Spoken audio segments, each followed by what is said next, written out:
everyone, welcome to K Watches Dramas. I hope you guys are having a wonderful, wonderful day.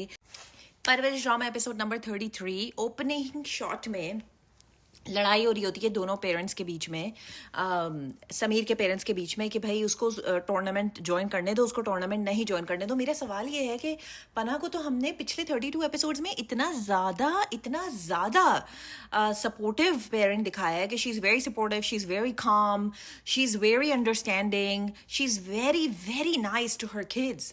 वो महानूर और उनकी तरह नहीं है, जहांगीर की तरह. ये वाला कपल तो एक स्ट्रांग कपल है और ये हमेशा एक दूसरे का साथ देने वाला कपल है, अंडरस्टैंडिंग है. इनको पता नहीं क्या हुआ है पना को अचानक. पना बिल्कुल ही नहीं जाएगा वो, मेरी इजाज़त और मेरी मर्जी के बगैर नहीं जाएगा वो. और कैसे वो एडमिशन ले सकता है टूर्नामेंट्स में, और कैसे ये हो सकता है, कैसे यूँ हो सकता है. और सलमान को तो हमने अवार्ड दे दिया है नहीं, हम देते रहेंगे for ever. Best father, best sun, best husband, best he best है, सब कुछ बेस्ट ही बेस्ट चल रहा है उनकी लाइफ में. तो वो बहुत ही ज़बरदस्त इमोशनल सीन था. लेकिन मुझे समझ नहीं आ रहा कि पना को क्या हुआ है. ठीक तो थी वो, अच्छी खासी थी 32 एपिसोड्स तक. अब अचानक उनको क्यों विलनाइज हम कर रहे हैं, मुझे नहीं समझ आ रहा. वो तो बहुत ही अच्छी मॉम थी. और जब आनिया और वली के भी मसले चल रहे होते हैं तो वो बहुत ज़्यादा जो है वो सपोर्टिव टाइप आंटी थी. But I don't know what happened to her. उनको अचानक आपने विलेनाइज कर दिया कि नहीं जाएगा वो, और नहीं वो मेरा बेटा है और मेरी मर्जी के बगैर किस तरीके से यूं और यूं और यूं और यूं. Why?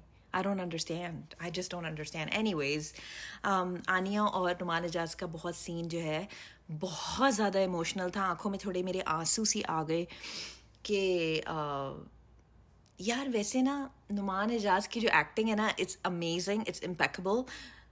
The only thing is Jahangir का ना थोड़ा सा उन्होंने रिडेम्पशन दिखाया एपिसोड 32 में. 33 में वो वापस कहते हैं ना कि डैश की दुम टेढ़ी की टेढ़ी ही रहती है, वो टेढ़ी की टेढ़ी ही.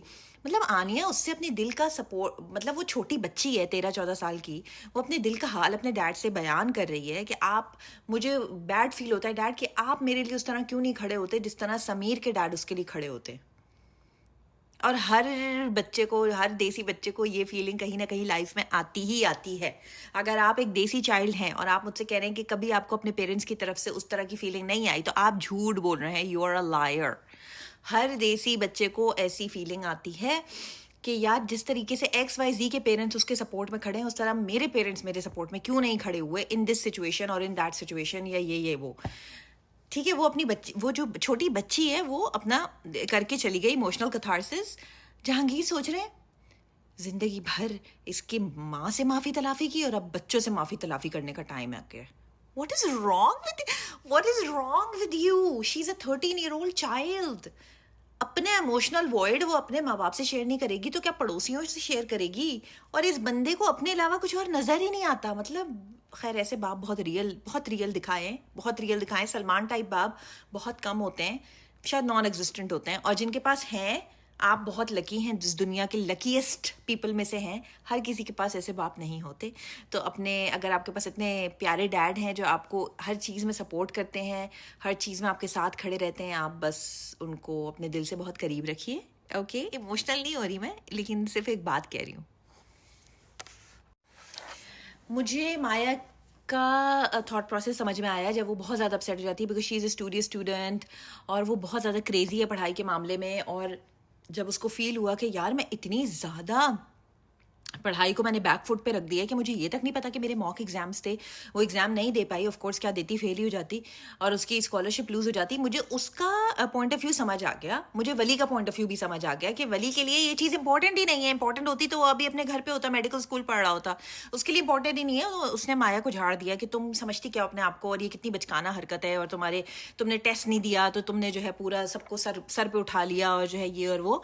और माया भी उसको पलट के सुना देती है कि तुम्हारे लिए why are you so selfish, तुम्हारे ही आगे पीछे मैं घूमती रहती हूँ, तुम्हारा ही 24 घंटे में तुम्हारी थेरेपिस्ट बनी रहती हूँ. उस चक्कर में मैं अपनी लाइफ को मैंने बैक फुट पे रख दिया. वो सारा मुझे समझ में आ गया. लेकिन जब वली घर जाता है तो बॉस क्यों इतने उसके ऊपर उछलना शुरू हो जाते हैं फॉर नो रीजन. बॉस का तो कोई बनता ही नहीं था. बॉस का क्या, किस बारे में बॉस का इतना फीलिंग्स हर्ट हो गई. तुम एक इमोशनल इंसान हो, तुमने अपने पेरेंट्स का दिल दुखाया, इसलिए तुम आज इस सिचुएशन में हो, तुम यूं हो, तुम सेल्फिश हो. और माया जो है वो बिल्कुल सही है, और तुम, बट फॉर वॉट रीजन. वो तो कुछ कह भी नहीं रहा था. इट्स नॉट लाइक वो बेचारा सामान तोड़ रहा था, या वो जो है वो बदतमीजी कर रहा था, उसने कुछ कहा भी नहीं। उस बॉस का मुझे रिएक्शन ही नहीं समझ में आया, like why was he so extra with him, for what reason, he didn't even say anything to him. वो बेचारा अपने काम से काम रख रहा है। हाँ वो गुस्सा था, बट दैट्स फाइन, ठीक है भाई, गुस्सा आ जाता है लोगों को, इसमें कौन सी बड़ी बात है। लेकिन बॉस ने तो बस उसको पंचिंग बैग, पता नहीं क्यों बॉस उसको, खैर बॉस बेचारे बचेंगे नहीं, क्योंकि बॉस का मुझे लग रहा है कि टाइम आ गया है, क्योंकि बहुत बुरी तरीके से उनका कैंसर जो है वो, यू कैन सी कि वो बहुत ज़्यादा बुरी स्टेज में है। लेकिन बॉस उस वक्त क्यों उन्होंने इस तरीके से रिएक्ट किया, मुझे बॉस का रिएक्शन ही नहीं समझ में आया। Was like why is he yelling and screaming, what is wrong with boss all of a sudden. अच्छा, फिर ये बहुत ही खूबसूरती है एक परवरिश ड्रामे की, कि जब ये जनरेशन दिखाते हैं ना, बच्चों की जनरेशन, साथ साथ आपने देखा होगा पैरेलल में फौरन ये वो जनरेशन भी दिखा देते हैं, पेरेंट्स की जनरेशन के प्रॉब्लम्स उनके पेरेंट्स के साथ। तो वली, माया, इनके सारे जितने भी प्रॉब्लम्स हैं इनके पेरेंट्स के साथ, वो एक ट्रैक चल रहा होता है, और पैरेलल में जहांगीर और सलमान का प्रॉब्लम्स उनके पेरेंट्स के साथ, उनकी ऊपर वाली जनरेशन के साथ जो चल रहा है, वो भी साथ साथ पैरेलल में दिखा रहे हैं। आज बहुत प्यारा सीन था जहाँ सलमान जो है वो अपनी मॉम के साथ बैठा होता है, और वो कहता है कि मुझे पता है कि आप जहांगीर से ज़्यादा मोहब्बत करती हैं, लेकिन आपको वहाँ सबके सामने मेरी साइड लेनी चाहिए थी। And she doesn't deny, because that's the truth. और पेरेंट्स कहते हैं ना कि नहीं नहीं, हम तो अपने सब बच्चों से एक जैसी मोहब्बत करते हैं, दैट्स बुलशिट। पेरेंट्स सब बच्चों से एक जैसी मोहब्बत नहीं करते। आपको भी अंदाज़ा होगा, और मुझे भी बहुत अच्छी तरीके से अंदाज़ा है कि आपके भी सिबलिंग्स होंगे। पेरेंट्स हर बच्चे से कुछ बच्चों से ज़्यादा मोहब्बत करते हैं, कुछ बच्चों से कम मोहब्बत करते हैं। अगर आपको मेरी बात बुरी लग रही है तो आई एम सॉरी, लेकिन दैट्स द ट्रूथ। और वो सलमान कहता भी है अपनी मॉम को, मुझे पता है आप जहांगीर से ज़्यादा मोहब्बत करती हैं।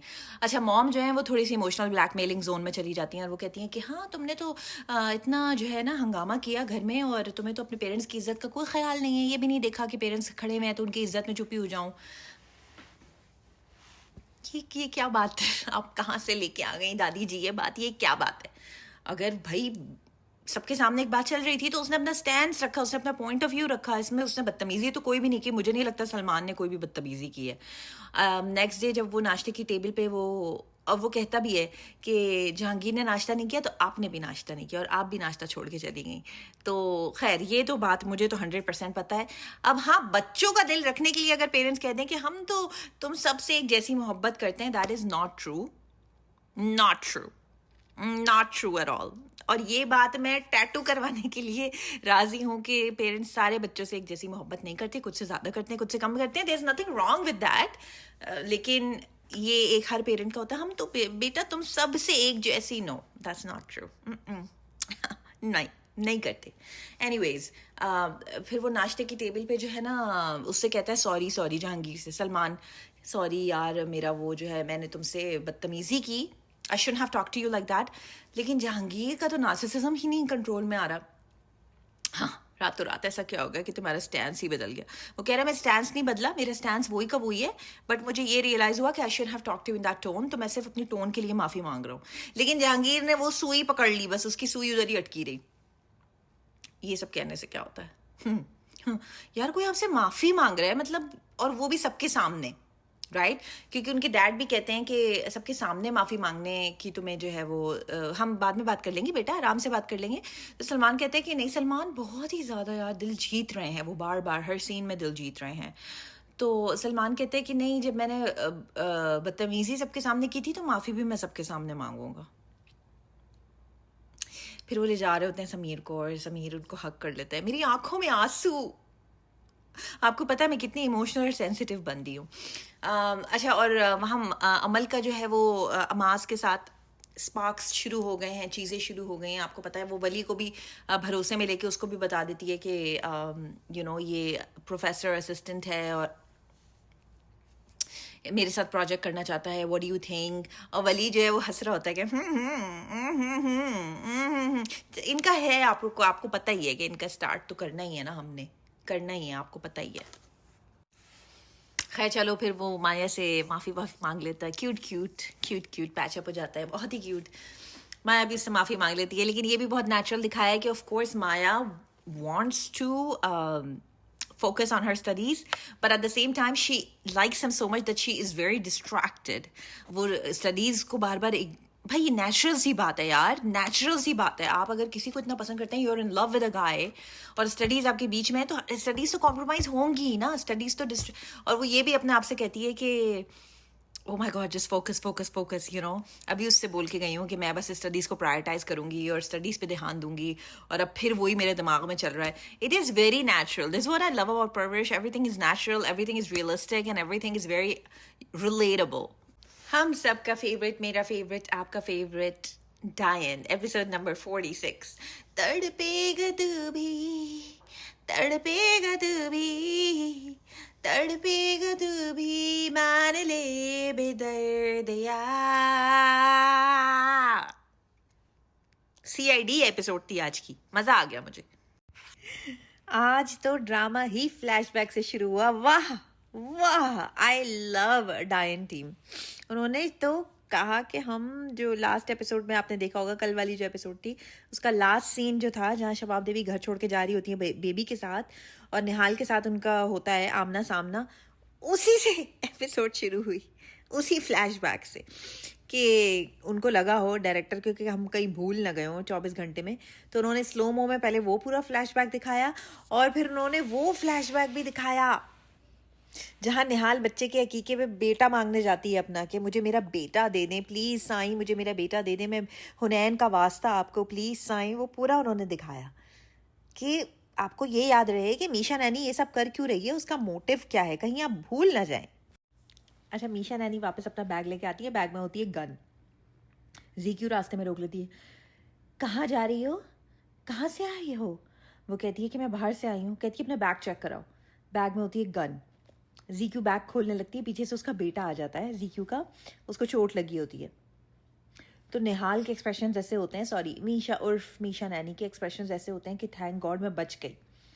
आप यकीन नहीं करेंगे, 5 मिनट तक वो बंदी स्टेयर केस पे खड़े होके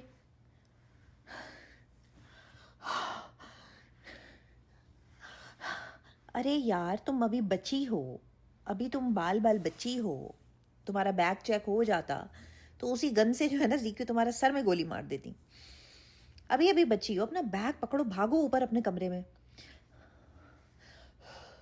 टन टन टन टन टन टन टन टन ना ना ना ना टन ना ना ना ना टन टन टन टन टन टन टन टन ना ना ना टा टा टा टा टा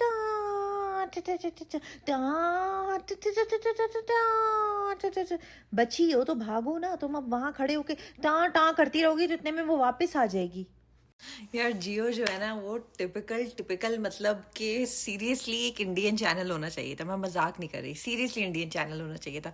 वो पूरा जो उन्होंने एग्जीक्यूशन किया है कि वो गई है लड़की, लैपटॉप उसके पे उसने उसको पासवर्ड दिया है, उस आदमी को पासवर्ड मिला है, वो कंबल में था बेचारा अच्छा खासा, उसको क्या पता था उसकी मौत का टाइम आने लगा, बेचारा अच्छा खासा सो रहा था, उठता है, उसको पासवर्ड मिलता है, वो जाता है शबाब के कमरे में, पैसे वैसे इकट्ठा करता है, इनको रास्ते में मिलती है मीशा नैनी, ये लो ये गन रख लो, काम आए क्या पता, ज़रूरत पड़ जाए। अच्छा वो डम इंसान भी उससे गन ले रहा है, बोल दे कि नहीं गन की क्या ज़रूरत है, गन की ज़रूरत नहीं है, मैं मेरे पास नाइफ है, ऐसे करके कुछ बोल देता, नहीं नहीं हाँ हाँ हाँ हाँ। उन्होंने गन ले ली और वो मुंह अपना स्टूपिड सा कवर करके ऊपर चले गए, चोरी वोरी करके। इसने पीछे से पुलिस को इन्फॉर्म कर दिया, पुलिस आ गई, पुलिस ने चारों तरफ से पेरीमीटर से वो पूरा का पूरा उन्होंने कवर कर लिया घर, और अंदर भी घुस गए। कोई अच्छा इतना हंगामा हो रहा है, इतना शोर हो रहा है, फौजिया जी जो हैं, बच्चे जो हैं वो पता नहीं कहाँ मर गए हैं। फौजिया जी अगर आ जाती सीन में तो शायद और ओवर एक्टिंग का हमें मौका देखने को मिलता, लेकिन वो नहीं थी। इतना धमाक चौकड़ी घर में हो रही है, इतना ज़्यादा हंगामा हो रहा है, और घर वाले ही गायब हैं, पता नहीं है किसी को कि कौन कहाँ है। अचानक जवार शाह कहीं से आते हैं अपनी जीप में, और आमिर आमिर आमिर की ओवर एक्टिंग देखी थी आपने, क्या हो रहा है क्या हो रहा है, क्या मतलब मैं अंदर नहीं जाऊँ, अंदर मेरे बीवी बच्चे हैं, मैं जाऊँगा। इतने में जो है वो पकड़ा जाता है, स्टूपिड जावेद उसका नाम है, बस स्टूपिड, उससे ज़्यादा स्टूपिड इस घर में कोई नहीं है। स्टूपिड जावेद पकड़ा जाता है और मीशा नानी के वो गन रख देता है कि मुझे जाने दो, अदरवाइज मैं तो इसको मार दूंगा।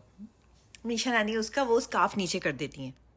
वो स्कार्फ भी उन्होंने मीशा नैनी से ही बोरो किया था, आई एम प्रीटी श्योर, क्योंकि अक्सर मीशा नैनी वही ऐसे ही स्कार्फ गले में बांधी हुई होती हैं, तो वो मीशा नैनी से ही उसने लिया होगा। एनीवेज यहाँ सवार खड़ा हुआ है, यहाँ उसके सामने आमिर जी खड़े हुए हैं, और उसने यूं मीशा को पकड़ा हुआ है, छोड़ो मुझे, मुझे जाने दो, मुझे छोड़ो, मुझे छोड़ो, मुझे जाने दो। मीशा नैनी उसका स्कार्फ नीचे कर देती हैं जावेद का। जावेद की शक्ल यूं,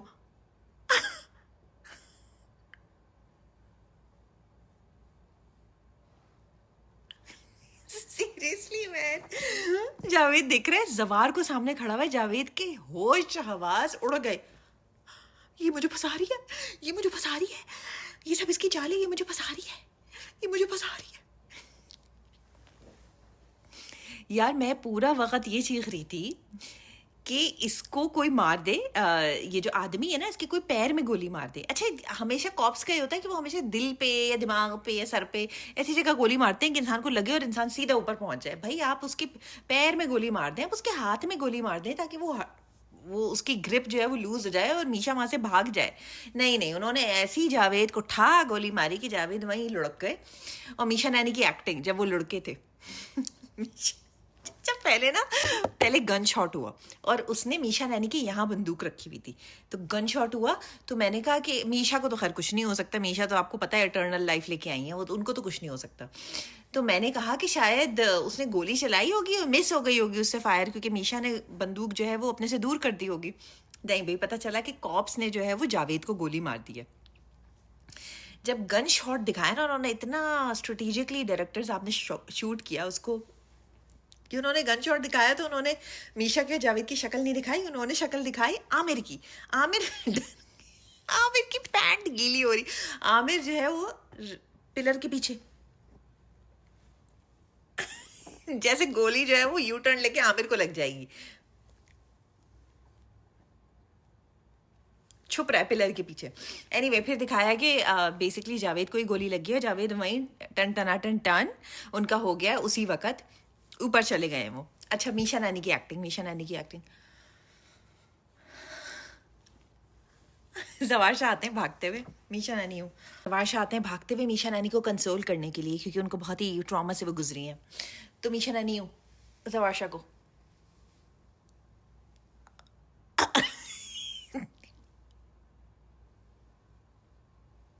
मतलब कि इतना जबरदस्त वो सीन था। अगर आप डायन नहीं फॉलो करते, बस वो सीन जाके देख लें, इतना ड्रामेटिक जिसकी कोई इंतहा नहीं है। खैर,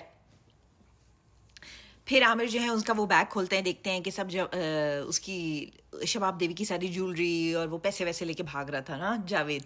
anyways, amazing, I love that scene. Next day जब उसका फ्यूनरल हो रहा होता है जावेद का, तो शबाब देवी वापस आ जाती है। शबाब देवी वापस क्यों आती हैं? वो तो बड़ी चौड़ में गई थी, बैग वैग लेके, बेबी लेके, तो वापस सुबह ही आप वापस आ गई। कल तो आप नाराज होके गई थी, तो आज आपके वापस आने का क्या मतलब मकसद है? वापस आके वो आमिर से पूछती हैं कि ये सब क्या हो रहा है। वो कहता है कि जावेद जो है ना वो चला गया। व्हाट रबिश, ये क्या बकवास कर रहे हो तुम? वो कहते हैं कि हाँ, बेसिकली वो आपकी चीज़ें चुरा रहा था और वो चला गया। अंदर जाती हैं जवार शाह, आपने मुझे बताने की भी जहमत नहीं की कि इतना बड़ा हादसा हो गया और आपने मुझे। वो कहता है अगर तुम घर में होती ना स्टूपिड लड़की, तो ये सब ना होता, क्योंकि तुम अपने कमरे में होती, वो तुम्हारे कमरे से ही चोरी करके जा रहा था। जवार शाह ने उल्टा उसी के ऊपर इल्ज़ाम लगा दिया कि शट अप, ज़्यादा हीरोइन ना बनो इधर।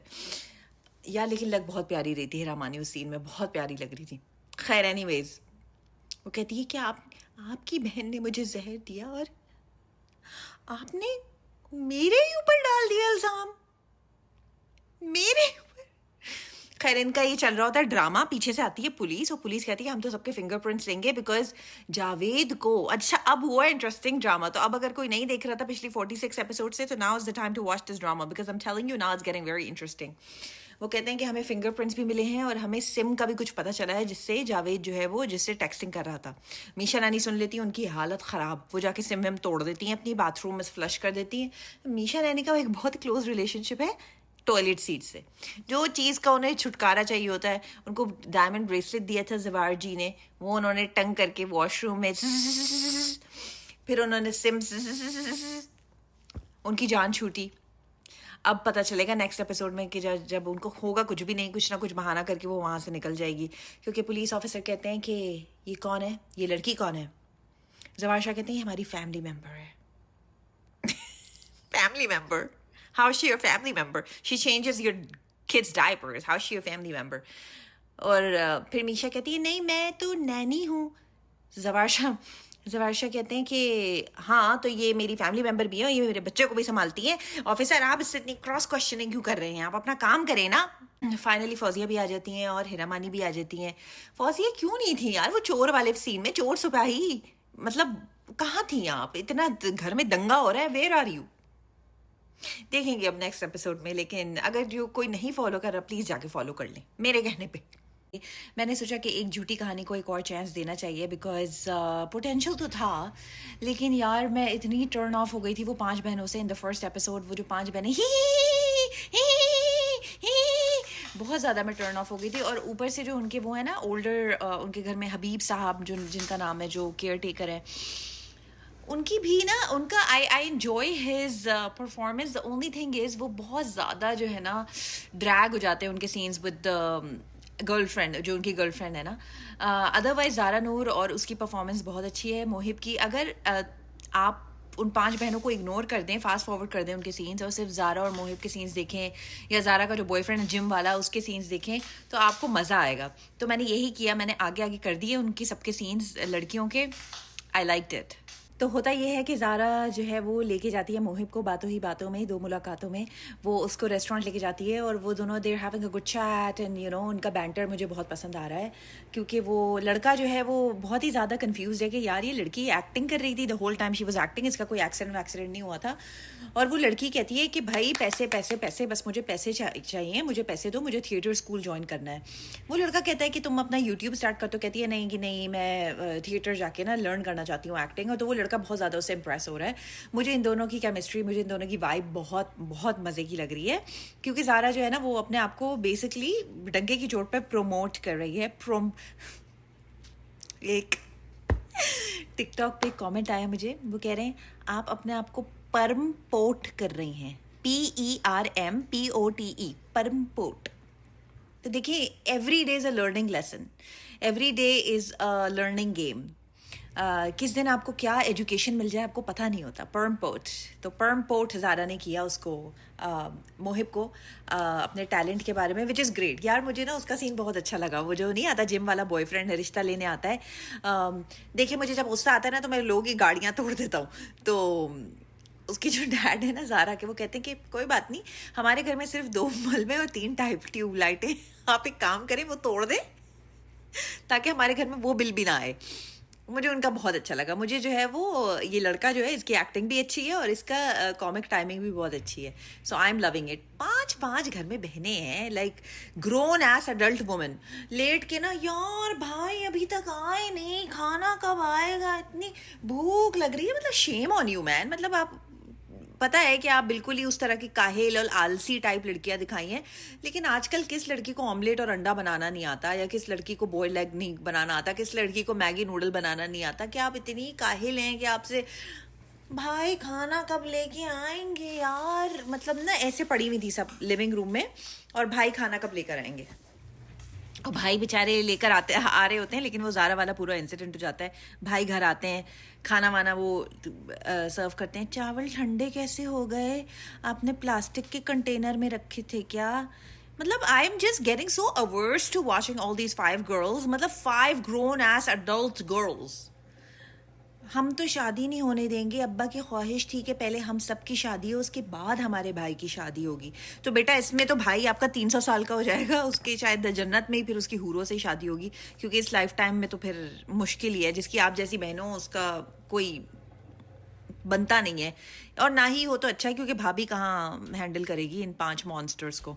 ओवरऑल एक झूठी कहानी की मुझे आज की एपिसोड बहुत ही मज़ा आया, मुझे फ़न लगी।